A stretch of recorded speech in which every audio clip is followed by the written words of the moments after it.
que os jogadores façam isso ou tenham essa reação em relação ao Tite. Mas vamos para o Maracanã, a gente vai então para nossa cabine. Lá estão o Zinho, o Calçade, e eles vão trazer também mais informações de quem estava pertinho ali no calor do jogo e também o clima dos torcedores por lá. Vamos lá então. Cadê? Olha eles aí. Senhores, boa noite, bem-vindos ao Sport Center. Zinho, Calçade, como é que tá? Como é que foi esse clima aí no estádio? Imagino de muita consternação dos torcedores. E não é para menos, né? É mais ou menos isso, né, Calçade? A gente tá na cabine e o pessoal vira pra gente como que a gente tivesse soluções, né? Só se você... só pra ter pra gente eu não vou descer lá pra jogar, mas você ainda pode... mas eu tô muito em cima do que o André Kfouri falou, de que não vejo só a entrada do Pulgar, claro, e a não escalação do Ortiz como o fator determinante para o Flamengo ter perdido hoje. O Léo Ortiz, ele acabou se transformando nessa opção de primeiro volante, que ele não foi contratado para isso. Ele veio contratado para a zaga, mas nos encaixes ele acabou entrando muito bem. Mas o Tite tentou manter uma formação de meio campo que é a que mais jogou. Perfeito. Pulgar, De La Cruz, Arrascaeta e Gerson. Infelizmente, o Pulgar participa de um lance que ele erra esse primeiro passe, mas eu estou muito com o que aconteceu no lance todo. Um jogador que é de seleção brasileira, que vive um momento muito bom, inclusive Premier League, interessado nele, fez um jogo muito ruim hoje. O Fabrício Bruno, a escolha dele de tentar antecipar a jogada, ele abre a oportunidade do passe, né, que o Bahia dá para o segundo pau e há uma ajeitada. Na jogada, os dois laterais do Flamengo vão ao mesmo tempo. Então você está com todo o sistema ofensivo arrumado. Os dois laterais vão ao mesmo tempo. E o volante, o primeiro volante é o que está construindo o jogo na intermediária ofensiva. Você tem um contra-ataque armado, com os laterais voltando, correndo de costa para o seu gol.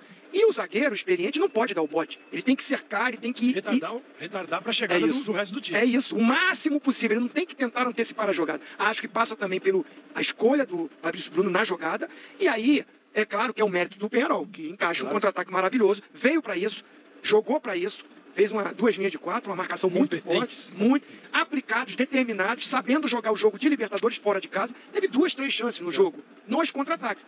E veio para isso e foi competente para isso. Agora, o Flamengo, para mim, criou jogadas, hein? A Marcela foi muito feliz. Teve várias chances do Flamengo. Aquela com o Bruno Henrique. E o Gerson, mesmo chateado, final de jogo, na hora da entrevista, ele falou uma coisa que é certa. O Flamengo não teve competência na hora que teve a chance. O Bruno Henrique teve uma chance dentro da pequena área. Cabeceio de frente pro gol. O goleiro foi muito bem no jogo todo. Mas nessa jogada, a bola vem nele. Então eu acho que assim, falhou tecnicamente o Flamengo. O Flamengo que tem, na sua qualidade técnica, nos seus jogadores habilidosos, a grande virtude, hoje teve uma noite infeliz de todo o time. E assim, você foi olhar os números do jogo, você tem um Flamengo com 40 cruzamentos no jogo, 40. Isso mostra a incapacidade da equipe de criar, porque você começa a despejar a bola na área de tudo que é jeito. E não foram 40 cruzamentos que geraram um bombardeio, não. A gente observou, entra o Carlinhos para ser o centroavante, faz as decisões dele erradas, ele vai para a bola curta na pequena área quando ele é o cara mais alto lá dentro. Assim, então, é uma questão que envolve todo o time. Agora, essa questão, esse lance de não escalar o Ortiz, escalar o Pulgar, isso você já ouvia antes, em todos os lugares. O que acontece? A torcida do Flamengo não gosta do Tite. Então, qualquer decisão é um motivo para deslocar para aquela decisão um erro. Não é isso que gerou erro a derrota aqui no Maracanã. A decisão de escalar o Ortiz, não escalar o Ortiz, escalar o Pulgar. Até porque o Ortiz sempre jogou acompanhado. E ele jogaria sozinho, porque o De La Cruz também faz esse papel. Então, assim, não é loucura o que fez o Tite. Agora, a equipe sem o Pedro, ela não conseguiu se reorganizar. Ela fica rondando a área e não tem acesso a ela, porque o Pedro faz esse trabalho. O Pedro joga de costas, o Pedro ele prende, ele devolve para o meia, e isso todo mundo já percebeu. Não vai ser fácil para arrumar, porque não é o Bruno Henrique. O Bruno Henrique é o cara da velocidade, né, de jogar nas costas da linha defensiva. Então, foi um combo de problemas. Tecnicamente, vários jogadores para baixo, errando passes. Psicologicamente, o time abatido, e quando toma o gol, aí eles destroem e pegam um adversário que é brincadeira. Assim, o posicionamento do Penharol, certinho, bem desenhado, pronto para contra-atacar. Tudo que eles sonharam em fazer, eles fizeram aqui. Marcaram o Flamengo e fizeram o gol na bola rápida. E eles vão para casa, nossa, grandões, sabendo que pode jogar assim em casa também. Também. Com o apoio da sua torcida, eles não têm a obrigação de ir para cima do Flamengo. Agora, o Flamengo pode ganhar lá? Claro que pode. A gente está falando de um placar perfeitamente acessível. Ele precisa fazer primeiro um gol. Primeira tarefa é um gol. Falar assim, ufa, agora já não vai acabar nos 90. E continuar jogando, porque aí é o dono da casa que vai sentir. Sim. Se faz um gol lá. Então o Flamengo, com a potência que tem total condição de também se impor e fazer 1-0. Agora, esse Flamengo que a gente viu aqui, ele tem que deixar de existir hoje à noitezinho. Esse aqui não serve, cara. É como eles falaram, né? Virar a chave, descansar, trabalhar. Acredito eu que o jogo de domingo, se não me engano é domingo, né? Contra o Grêmio fora de casa. É é um jogo que fica em segundo plano. Na minha opinião, é um jogo que o Tite não... O time que ele vai botar para jogar na quinta-feira não pode jogar no domingo. André, também quero te colocar nessa conversa, e o Zinho e o Calçade ficam conosco também. Quando você pensa nesta partida, qual é o maior erro que você encontra desse Flamengo? As escolhas do Tite, os jogadores que foram muito mal, como você vê isso? Um abraço, boa noite ao Zinho e ao Calçade, parabéns pela transmissão, bom trabalho aí. Eu não consigo dizer, olha, o Flamengo deveria ter feito isso ou deveria ter feito aquilo de uma maneira mais eficiente. O Flamengo não tem jogado bem. O Flamengo não tem feito jogos que estão de acordo com o potencial que a gente vê no elenco do Flamengo, e essa é uma conversa muito antiga, que leva a exageros, né, de certos setores da torcida, certos setores aqui do nosso trabalho mesmo, né, do lado de cá do balcão, que é aquela coisa de que, desde 2019, então nenhum treinador tem capacidade para dirigir o Flamengo. Todos são uma porcaria, todos são piores do que o potencial do elenco do Flamengo. E hoje nós já estamos vendo um outro elenco, é um outro time, é uma outra coisa, são outras dinâmicas, outras características e, obviamente, outras ideias. Mas o Flamengo, esse Flamengo do Tite com esses jogadores, há algum tempo não joga bem. E talvez não tenha feito uma grande partida, ou certamente não fez uma grande sequência de partidas, como todo mundo espera que essa equipe possa fazer. Mas, de novo, eu não vou justificar o resultado. Perder a partida de ida no Maracanã para qualquer equipe é um resultado muito ruim. O Flamengo jogou mal, a atuação é merecedora da derrota por 1-0. O Flamengo não tem a reclamar de ninguém a não ser de si próprio pelo que aconteceu hoje no Maracanã.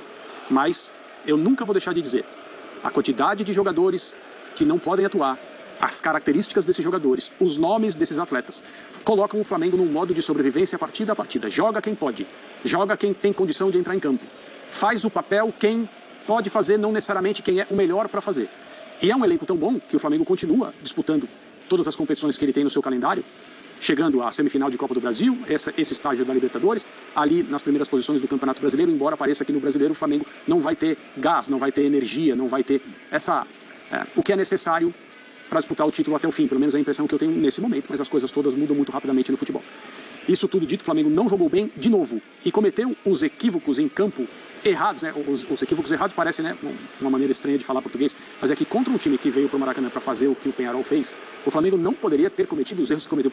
Cometesse outros, errasse nas finalizações, como errou, insistisse na forma de atacar de uma maneira errada, mas o Flamengo perdeu uma bola no meio de campo.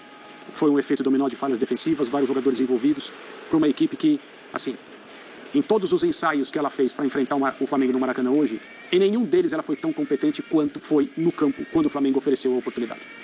Então, é saber aceitar esse resultado e tem esse detalhe importante para a volta, né? É claro que o 1-0 ele é reversível, mas é o que o Zinho e o Calçade acabaram de dizer muito oportunamente. Quando você ganha um jogo fora de casa na ida, você vai para sua casa com muito conforto, sabendo que tem uma série de riscos que você não precisa correr. E é exatamente isso que acontece com o Peñarol. O Peñarol pode jogar na sua casa com o seu torcedor no contra-ataque, esperando o Flamengo, ele não precisa fazer nada acontecer. De novo, é a receita que ele sonha, é aquilo que ele queria muito que acontecesse. E vai acontecer. O Flamengo vai ter que desatar esse nó.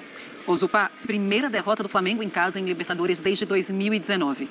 Para deixar ainda mais dolorido, né, essa derrota. É claro, a gente volta a falar, é 1-0, pode reverter, mas o grande problema é como o Flamengo não consegue desempenhar. Que a torcida do Flamengo tem uma dificuldade de gostar do Tite está claro já há bastante tempo. A discussão mais ampla de que o torcedor do Flamengo espera um tipo de time e o Tite costuma construir um outro tipo de time, né? O DNA de cada um, de cada lado, talvez não seja exatamente o mesmo. Essa é uma discussão que ao longo dos meses ela foi aparecendo. Só que isso em vários momentos, no meu entender, ficava em segundo plano, porque por mais que o Tite não seja o técnico que construa equipes exatamente como esse torcedor, especialmente o pós-2019 está acostumado, o time em vários momentos do ano se mostrou competente do jeito que o Tite queria. E teve momentos de crescimento em que virou o melhor time do Campeonato Brasileiro, em que se recuperou bem na Libertadores, que avançou bem na Copa do Brasil, do jeito dele. A questão, o que me preocupa em relação a esse time nesse momento é que o time do Flamengo não tem as características que o seu torcedor espera que tenha e também está perdendo algumas características que os times do Tite costumam ter. Então está se distanciando do ideal do torcedor e está se distanciando do padrão do treinador. Eu acho que esse é o momento crítico para o Tite entender para que lado vai esse trabalho. Porque é um time que perdeu consistência defensiva, já vinha perdendo em alguns momentos e perdeu consistência defensiva e hoje foi perdendo organização ofensiva ao longo do jogo. Né? O Peñarol, assim, muito bem armado pelo Diego Aguirre, que se esperava inicialmente com 3 zagueiros, veio com Cabreira e o Baeza abertos pelos lados, eles voltando para dobrar com os laterais, atrapalhando muito o jogo pelos lados do Flamengo. O Tite no primeiro tempo ainda inverteu o Gonçalo Plata com o Gerson, depois reinverteu, né? O Gerson prioritariamente pela esquerda, o Plata pela direita, ele trocou, não surtiu efeito, o jogo por dentro também não entrou, o Arrascaeta muito bem marcado, o Arrascaeta participou pouco do jogo, porque o Peñarol conseguiu neutralizar muito bem o Arrascaeta. O que a gente via de positivo em movimentação no Flamengo. O Gerson movimentando muito, tentando chamar muito o jogo. E o próprio Bruno Henrique tentando movimentar, né? Porque ele sai da referência. O jogo dele é sair da referência, tentando movimentação, mas o Peñarol foi mais organizado que o Flamengo. E aí, no segundo tempo, quando o Tite começa a mexer, o time perde organização e fica um pouco apavorado com a bola. O Alcaraz de primeiro volante. O Ayrton Lucas entrou bem. O Ayrton entrou melhor do que o Alexandro. O Ayrton Lucas melhorou o Flamengo pela esquerda. Mas, no geral, o time não teve o que o seu técnico gosta que esse time tenha. Eu acho que essa é a preocupação. Quando o Tite não consegue ter o controle completo do padrão de jogo, porque ele é um cara muito dedicado em cima do padrão de jogo. E aí o torcedor, que já tem birra dele, porque são características diferentes, vê essa situação aumentar. Então é um momento de pressão muito grande do Flamengo nesse momento. É possível, o confronto não está resolvido, evidentemente que não, mas vai ser uma guerra, o jogo lá é Montevideo. Daqui a pouquinho eu quero falar sobre o que falou o Léo Pereira, sobre a pressão, sobre a gente também escuta os torcedores. Ele praticamente disse, em alguns momentos, a pressão que vem das arquibancadas nos atrapalha, ainda mais nas Copas, né? É um time que está muito pressionado, realmente, e o Tite também, como está bem falando o Gustavo Zupac. Eu quero voltar lá para o Maracanã, porque eu quero colocar para o Zinho e também para o Calçade, inclusive agora com as luzes apagadas, mas não na nossa cabine, para eles falarem sobre a pressão em cima do Tite. O quanto que vocês imaginam que vai seguir desse jeito, ou se vocês até imaginam que pode ter um trabalho interrompido ainda nessa temporada. Bom, Marcelo, eu acho que assim, o que a gente percebeu aqui, na arquibancada, nos corredores aqui, quando a gente sai da cabine, eu não vi, até o Pulgar que participa desse lance, desse erro, acho que a cobrança é mais em cima do Tite do que do erro de passe do Pulgar. Claro. Então, assim, é nítido que para o Tite ter uma sequência de trabalho precisa vir conquistas. Conquistas.